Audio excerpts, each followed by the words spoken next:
So hey everyone, welcome to the official page of RK Science Academy. I am Parv and I am studying physics from Miss Shiba Bharti and I am in class 12 and today I am going to explain the topic from chapter number 8 electromagnetic wave.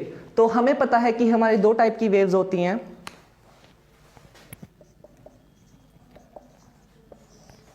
एक जिनको medium की requirement होती है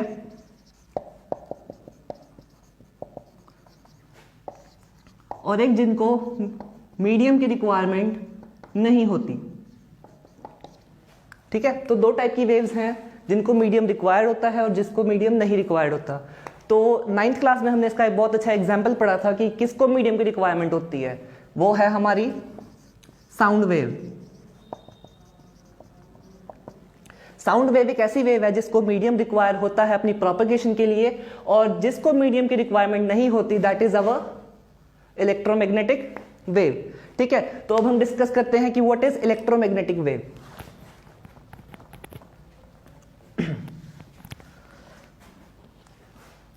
सो as the name indicates कि एक it consist of both electric field, electro मतलब electric और magnetic मतलब मैग्नेटिक फील्ड। दोनों टाइप की इसमें फील्ड्स होती हैं, एक होती है इलेक्ट्रिक फील्ड जो इलेक्ट्रो से हम यहाँ पर डिनोट कर रहे हैं, और मैग्नेटिक फील्ड जिसे हम मैग्नेटिक से यहाँ पर डिनोट कर रहे हैं। तो इन दोनों के कॉम्बिनेशन से हमारी एक वेव बनी that is electromagnetic wave. Now electric field and magnetic field both are perpendicular to each other. तो ये डायग्राम क्या है, ये डायग्राम मैंने डिपिक्ट करा है कि ये जो आपकी चेंज हो रही है कुछ ऐसे, यानी कि एक्स एक्सिस में दैट इज इलेक्ट्रिक फील्ड, और ये जो हमारी वाई एक्सिस में चेंज हो रही है कुछ इस टाइप से that is our magnetic field. ठीक है, तो ये दो हमारी वेव्स हैं, ये दो हमारी फील्ड्स हैं। एक इलेक्ट्रिक फील्ड है जो हमारी चेंज किस में हो रही है, एक्स एक्सिस में, लेकिन जो हमारी मैग्नेटिक फील्ड है वो किस में चेंज हो रही है, हमारी वाई एक्सिस में। ठीक है, तो these both are perpendicular to each other. जब ये दोनों परपेंडिकुलर होती हैं that give rise to an electromagnetic wave, यानी कि इलेक्ट्रिक फील्ड हमारी इस डायरेक्शन में और मैग्नेटिक फील्ड हमारी इस डायरेक्शन में चेंज होती है, और इलेक्ट्रोमैग्नेटिक वेव खुद किस डायरेक्शन में प्रोपगेट होगी, इन दोनों के परपेंडिकुलर डायरेक्शन यानी कि जेड एक्सिस में। ठीक है, तो electromagnetic wave and electric field and magnetic field both are perpendicular to each other and perpendicular to the direction of propagation, यानी कि इलेक्ट्रिक फील्ड इसमें और मैग्नेटिक फील्ड इसमें, और खुद किस में प्रोपगेट होगी इलेक्ट्रोमैग्नेटिक फील्ड इस डायरेक्शन में, यानी कि यू कैन से कि वो डांस करती हुई चल रही है। ठीक है, तो हमारी इक्वेशन क्या है इलेक्ट्रोमैग्नेटिक वेव की।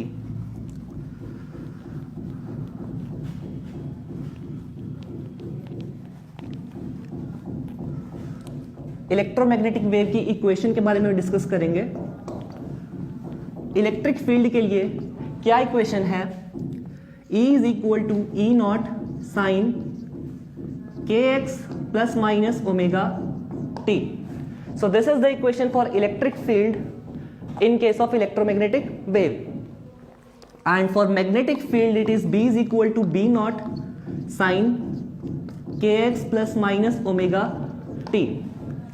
ठीक है, सो ये हमारी दो इक्वेशंस है। अब ये k क्या है, x क्या है, ओमेगा क्या है, t क्या है, रुको जरा सब्र करो बताता हूं। k is the wave number which we have discussed in class 11th की वेव नंबर किसके इक्वल होता है 2 पाई बाय लैम्डा के।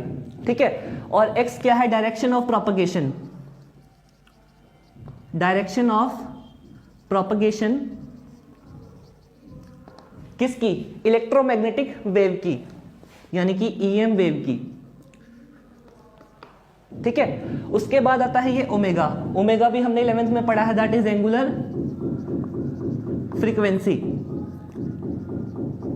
एंगुलर फ्रीक्वेंसी जिसका फॉर्मूला क्या है 2 पाई बाय टी या फिर 2 पाई म्यू, और t क्या है, टाइम पीरियड, यानी कि इसको हम बोल सकते हैं इंस्टेंटेनियस टाइम, कि किसी भी इंस्टेंट पे हम इलेक्ट्रिक फील्ड यानी कि जहां पर भी हम उसको ऑब्जर्व कर रहे हैं किसी भी टाइम ऑफ इंस्टेंट, किसी भी इंस्टेंटेनियस टाइम पर, तो ये t यहां पर वो चीज है। ठीक है, तो अगर हम वैल्यू सब्स्टिट्यूट करें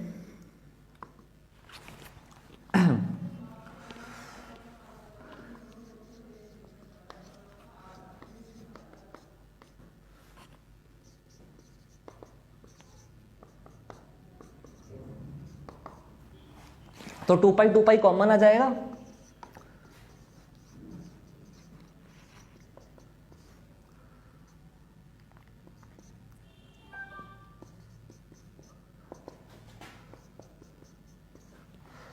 सो ये हमारे पास कलेक्टिवली एक इक्वेशन आ गई after substituting the values, after substituting the formulas of wave number and angular frequency. अब इसको हम और ज्यादा डिटेल में पढ़ते हैं बाय टेकिंग एन एग्जांपल।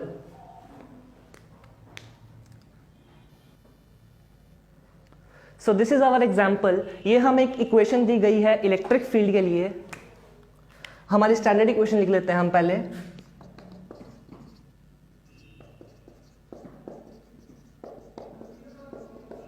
तो ये हमारी स्टैंडर्ड इक्वेशन है।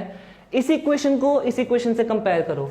x है यानी कि डायरेक्शन ऑफ प्रोपगेशन हमारे पास है, तो इसके साथ जो है that will be equal to this number.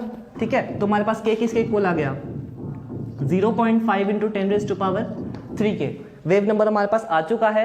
Similarly you can compare this with this. ठीक है, तो हमारे पास ओमेगा क्या आ गया 1.5 इंटू 10⁻11। ठीक है, हमारे पास वेव नंबर आ गया, हमारे पास एंगुलर फ्रीक्वेंसी आ गई। अब हमें पूछा क्या है, what is the direction of propagation of electromagnetic wave. Electromagnetic wave की डायरेक्शन ऑफ प्रोपगेशन क्या है, इससे देख लो आप क्या डायरेक्शन है प्रोपगेशन की, यानी कि एक्स एक्सिस। बिकॉज मैंने बताया था ना कि this is the direction of propagation of electromagnetic wave, तो हमारे पास direction of propagation electromagnetic wave की क्या आ गई एक्स एक्सिस। ठीक है, अब पूछा है डायरेक्शन ऑफ बी वेक्टर। अब मैंने बताया था कि electric field and magnetic field दोनों तो एक दूसरे के परपेंडिकुलर होते हैं, साथ में किसके परपेंडिकुलर होते हैं, डायरेक्शन ऑफ प्रोपगेशन के। ठीक है, तो यानी कि इलेक्ट्रिक फील्ड की डायरेक्शन तो हमें ये दे रखी है, यानी कि वाई एक्सिस, और इलेक्ट्रोमैग्नेटिक वेव की क्या गिवन है हमारे पास एक्स एक्सिस। तो डायरेक्शन ऑफ मैग्नेटिक फील्ड खुद सोचो क्या हो सकती है, ऑब्वियसली जेड एक्सिस, क्योंकि ये आपस में परपेंडिकुलर होती हैं। ठीक है, और हम अपने वेव के इसी नेचर को हम क्या बोलते हैं, ट्रांसवर्स नेचर ऑफ वेव। यानी कि हमारी इलेक्ट्रोमैग्नेटिक वेव कौन सी वेव है नेचर में, ट्रांसवर्स नेचर है हमारी इलेक्ट्रोमैग्नेटिक वेव का। ठीक है, अब थर्ड हमें पूछा है कि वेवलेंथ क्या है। वेव नंबर का फॉर्मूला क्या होता है 2 पाई बाय लैम्डा, और k की वैल्यू हमें गिवन है, तो यहां पर k की वैल्यू सब्स्टिट्यूट कर दो, तो यहां से आपके पास लैम्डा की वैल्यू आ जाएगी, lambda is the wavelength. Similarly you can do with the frequency 2 pi mu which is equal to angular frequency. Angular frequency की वैल्यू हमें गिवन है 1.5 इंटू 10⁻11। तो ये है, यहां से हमारे पास फ्रीक्वेंसी की वैल्यू आ जाएगी सॉल्व करके। So this was our example.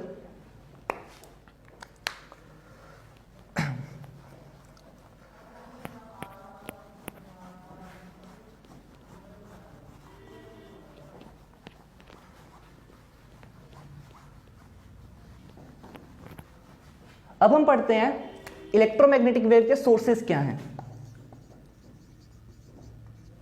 Sources of electromagnetic wave, क्या सोर्स हो सकते हैं।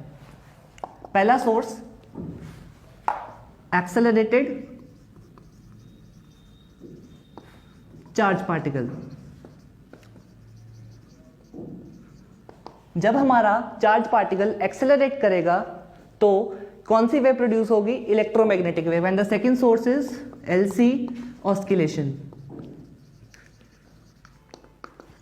सो ये दो मेन सोर्स हैं according to NCERT. And I hope आपको समझ आया होगा। अगर समझ आया so hit that like button, share the video and do comment, and don't forget to follow the page of RK Science Academy Ismailabad. Thank you for watching the video.